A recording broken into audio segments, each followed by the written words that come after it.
Assembly ఎన్నికల వేళలో నాటి అధికార వైసీపీకి అనుకూలంగా పనిచేసేందుకు వీలుగా 1,00,000కు పైగా వాలంటీర్లు తమ ఉద్యోగాలకు రాజీనామా చేయడం తెలిసిందే. వారి అంచనాలకు భిన్నంగా ఎన్నికల్లో వైసీపీ దారుణంగా ఓటమి పాలు కావడం, తెలుగుదేశం కూటమి అధికారంలోకి రావడంతో ఇప్పుడు సదరు వాలంటీర్ల స్థానిక టీడీపీ ఎమ్మెల్యేల వద్దకు వెళ్లి తమను మళ్లీ విధుల్లో చేర్చుకోవాలంటూ వేడుకుంటున్నారు. ఏపీలోని వివిధ జిల్లాల్లో అలాంటి పరిస్థితి నెలకొంది. వైసీపీ నేతలు తమను తీవ్ర ఒత్తిడికి గురిచేశారని, అందుకే తమ పదవులకు రాజీనామా చేసినట్టుగా వారు వాపోతున్నారు. తాము మోసపోయినట్టుగా వాపోతున్న వాలంటీర్లలో అత్యధికం మహిళలుండటం గమనార్హం. ఏపీలోని విశాఖపట్నం, ఏలూరు, ప్రకాశం, అనంతపురం, కర్నూలు, కృష్ణా జిల్లాలకు చెందిన వాలంటీర్లు పలువురు ఎమ్మెల్యేలను కలిసి తమ ఆవేదనను పంచుకుంటున్నారు. వైసీపీ నేతలు తమను రోడ్డున పడేశారని, ఎన్నికల ముందు తమతో బలవంతంగా రాజీనామా చేయించారని, పదవులకు రాజీనామా చేయకుంటే మళ్లీ అధికారంలోకి వచ్చిన తర్వాత తొలగిస్తామని ఎమ్మెల్యేలు మొదలు కార్పొరేటర్లు, కౌన్సిలర్లు, సర్పంచ్లు బెదిరించారని, వారి ఒత్తిడితోనే తాము తమ పదవులకు రాజీనామా చేశామని వాపోతున్నారు. తమను తిరిగి విధుల్లో చేర్చుకోవాలని కోరుకుంటున్నారు. ప్రభుత్వం అమలు చేసే సంక్షేమ పథకాల్ని లబ్ధిదారులకు ఇంటి గుమ్మం ముందు వరకు చేర్చేందుకు వీలుగా వాలంటీర్ల వ్యవస్థను జగన్ ప్రభుత్వం ఏర్పాటు చేయడం తెలిసిందే. నెలకు 5,000 గౌరవ వేతనాన్ని ఇచ్చేవారు. తెలుగుదేశం కూటమి అధికారంలోకి వస్తే వాలంటీర్ల వ్యవస్థను రద్దు చేస్తారన్న ప్రచారం పెద్ద ఎత్తున జరిగింది. ఈ సందర్భంగా చంద్రబాబు, పవన్ కళ్యాణ్ ఇద్దరూ తాము వాలంటీర్ల వ్యవస్థను రద్దు చేయమని, తమ పార్టీ అధికారంలోకి వస్తే వాలంటీర్ల జీతాన్ని డబుల్ చేస్తామని, 10,000 ఇస్తామని హామీ ఇచ్చారు. ఇదిలా ఉంటే వైసీపీ కోసం తాము తమ పదవులకు రాజీనామా చేసి ఎన్నికల్లో ఆ పార్టీ తరపున ప్రచారం చేసేందుకు వీలుగా తమ ఉద్యోగాలకు రాజీనామా చేశారు. ఇలా చేసిన వారు దాదాపు 1,00,000కు పైగానే ఉన్నారు. అదే సమయంలో మిగిలిన వారు మాత్రం రాజీనామా చేయలేదు. ఇప్పుడేమో తమపై ఒత్తిడి తీసుకురావడం, భయపెట్టి రాజీనామా చేశారని చెబుతున్నారు.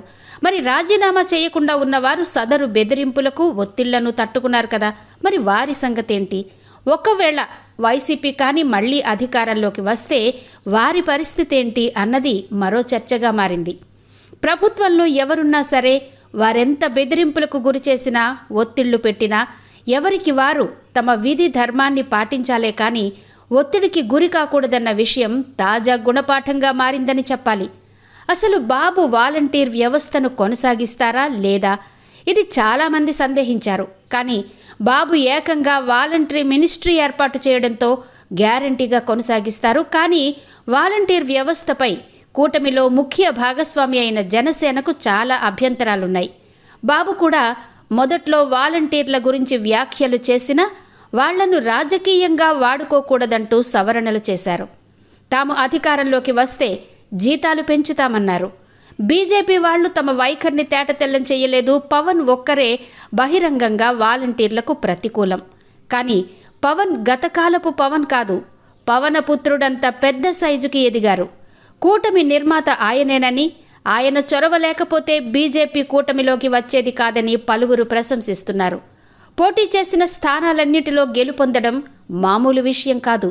ఏదో 5 లోపల స్థానాల్లో పోటీ చేసి అన్నీ గెలిచాం అని చెప్పుకోవడం కాదు. 21 అసెంబ్లీ స్థానాలు, 2 పార్లమెంటు స్థానాల్లో పోటీ చేసి అన్నీ గెలవడం అద్భుతం. అందుకే ఆయన్ని మ్యాన్ ఆఫ్ ద మ్యాచ్, ఏకైక ఉప ముఖ్యమంత్రి కూడా.